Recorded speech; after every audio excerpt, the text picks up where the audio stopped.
योग की पाठशाला के इस नए वीडियो में एक बार फिर से आप सब लोगों का हार्दिक स्वागत है। पिछले दो वीडियो को अपना प्रतिम स्नेह देने के लिए आप सब लोगों का हार्दिक धन्यवाद। आज के वीडियो में हम हठ प्रदीपिका का पहला चैप्टर खत्म करेंगे। तो जो लास्ट टॉपिक हमारा इस चैप्टर में रह गया वो है आहार। तो आहार के नोट्स मैंने बना लिए हैं। इन नोट्स की फेयर कॉपी मैं गूगल ड्राइव लिंक बना के शेयर कर दूंगा, उसको यूज करके आप लोग अपना अध्ययन कर सकते हैं। आते हैं कंटेंट की तरफ। तो सबसे पहले तो आहार की बात कही गई है। तो आहार को ना दो तरह से समझना चाहिए कि हठ प्रदीपिका में दो बातें आहार को लेके दो श्लोक हैं। पहला श्लोक क्या कहता है? पहला श्लोक कहता है कि मिताहार क्या है, ओके। और दूसरा श्लोक क्या कहता है कि योगी भोजन क्या है।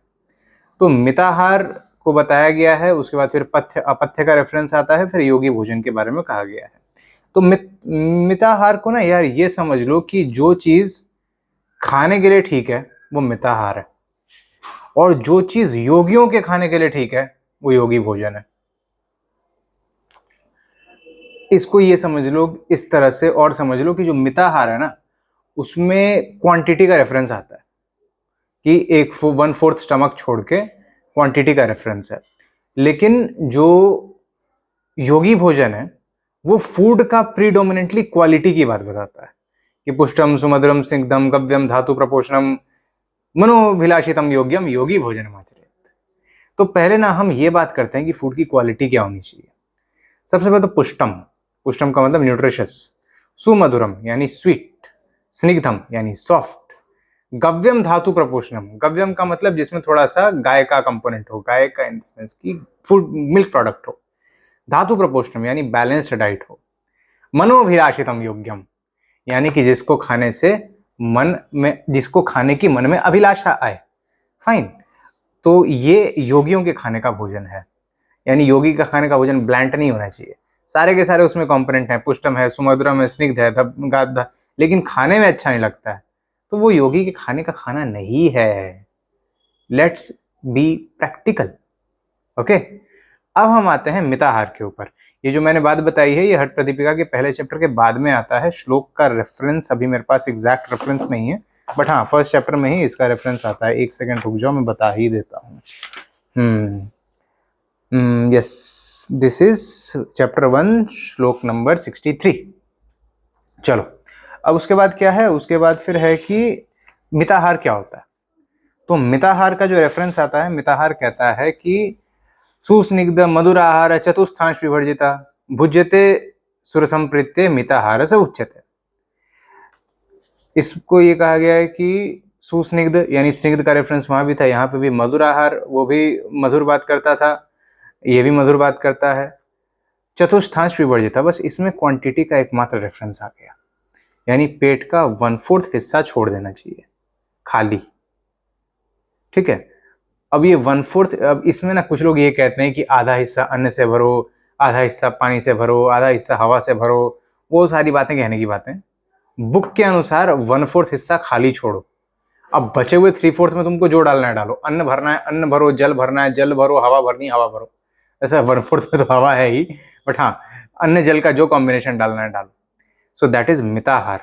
सुस्निग्ध मधुराहार चतुस्थांश, सुस्निग्ध मधुराहार चतुस्थांश विवर्जिता भुज्यते शिव संप्रीत्य मिताहार से उच्यते। हाँ, यानी ये समझ के खाना कि ये खाना ऊपर वाले की कृपा से खा रहा हूँ, अपनी मेहनत से, अपने एरोगेंस से नहीं खा रहा हूँ, ऊपर वाले का दिया हुआ खा रहा हूँ, दैट इज मिताहार।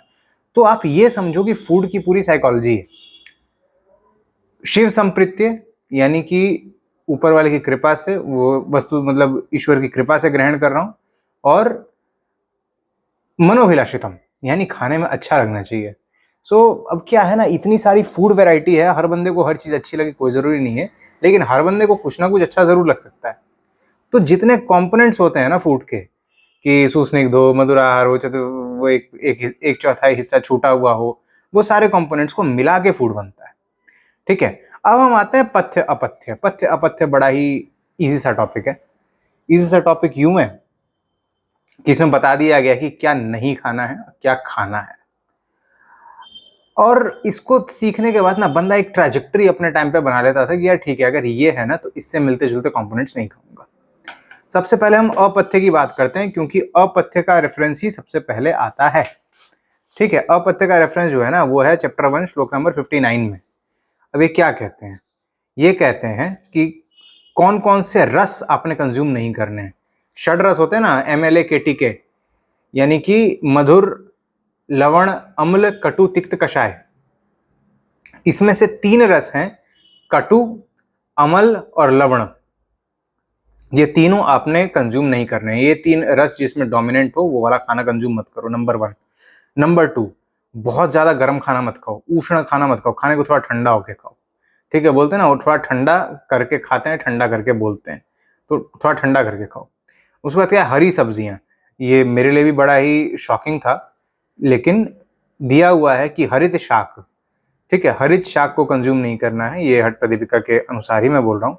अब नॉन वेजिटेरियन में हम आते हैं तो फिश और अजा का मांस, अजा अजा आदि मांस का रेफरेंस आता है, यानी मीट, फिश और मीट को कंज्यूम नहीं करना। ठीक है, दही और छाछ, मिल्क में 2 आइटम दही और छाछ कंज्यूम नहीं करने हैं। ठीक है, उसके बाद क्या है, मसाला। अब हम मसाले में आते हैं। मसालों में हींग, तिल और सरसों, ये 3 बीज ऐसे हैं जिनको आपको यूज नहीं करना है। हींग, तिल और सरसों, इनको यूज नहीं करो, इनसे निकला हुआ ऑयल भी यूज मत करो। उसके बाद क्या है, हरी सब्जियों के साथ साथ एक लहसुन है, लहसुन भी अपथ्य कहा गया है। ठीक है, टोटल 6 कंपोनेंट्स में मैंने अपथ्य फूड को डिवाइड किया है। टेम्परेचर, रस, vegetables, non vegetarian, milk product और मसाले। इसका मैं एक फेयर स्क्रीन का लिंक नीचे डिस्क्रिप्शन में डाल दूंगा, वो आप लोग यूज कर सकते हैं। अब आते हैं पथ्य, यानी क्या खाना चाहिए। तो अब हम सबसे पहले इसमें ग्रेन की बात कही गई है कि ग्रेन में कौन कौन से ग्रेन्स आप कंज्यूम कर सकते हो। पहला ग्रेन इसमें बताया गया है गेहूं, चावल और जौ। ये 3 कंपोनेंट्स आपने कंज्यूम करने चाहिए। उसके बाद ना शुगर, मतलब मीट, इसमें ट्रांसलेशन में तो शुगर लिखा गया है, लेकिन अगर संस्कृत श्लोक हम देखें तो संस्कृत श्लोक जो है वो, उसमें खांड शब्द जो है, खांड शब्द का साफ साफ रेफरेंस आता है, यानी आपने खांड यूज करनी है, क्षीराज खंड। तो क्षीर जो है वो बेसिकली मिल्क प्रोडक्ट है। घी और दूध, मिल्क के 2 प्रोडक्ट हैं, घी और दूध, ये पथ्य होते हैं, खा सकते हो। शहद, शहद जरूर कंज्यूम करनी चाहिए। उसके बाद ना इसमें परवल का, पटोल, पटोल शुंठी पटोल का स्पेशल रेफरेंस आता है। ठीक है, पटोल परवल होता है, परवल का हठ योगियों के लिए काफी इंपॉर्टेंट और रेवर्ड कंजम्पशन है, इसलिए वो आप खा सकते हैं। और मूंग, moong is also very useful component, मतलब मूंग को भी काफी ज्यादा पॉपुलराइज किया गया है। 6 कंपोनेंट ऊपर, 6 कंपोनेंट नीचे। अब इसके बाद में एक चीज और है जो इसका एक्स्ट्रा शॉट है। एक्स्ट्रा शॉट ये कहता है कि भोजनम भोजनम अहितम विद्यात पुनर्उष्णीकृतम रूक्षम, यानी दोबारा गर्म किया गया और रूखा खाना अहित है, मतलब मत खाया करो। ठीक है, अति लवण अम्ल युक्तम, यानी बहुत ज्यादा लवण और अम्ल जो चीजें, बहुत ज्यादा नमकीन, बहुत ज्यादा खट्टा मत खाया करो। ठीक है, और उसके बाद फिर क्या है कि बहुत ज्यादा कनक शात कोटकतम वर्जयतम, यानी कि जिसमें बहुत ज्यादा वेजिटेबल्स हो, बहुत ज्यादा वेजिटेबल्स नहीं खानी चाहिए। वेजिटेबल्स का डाइट भी मॉडरेट रखना चाहिए। मतलब आप ये देख सकते हो कि प्रीडोमिनेटली प्रोटीन रिच डाइट और प्रीडोमिनेटली मिल्क फूड को पथ्य में कंज्यूम किया गया है।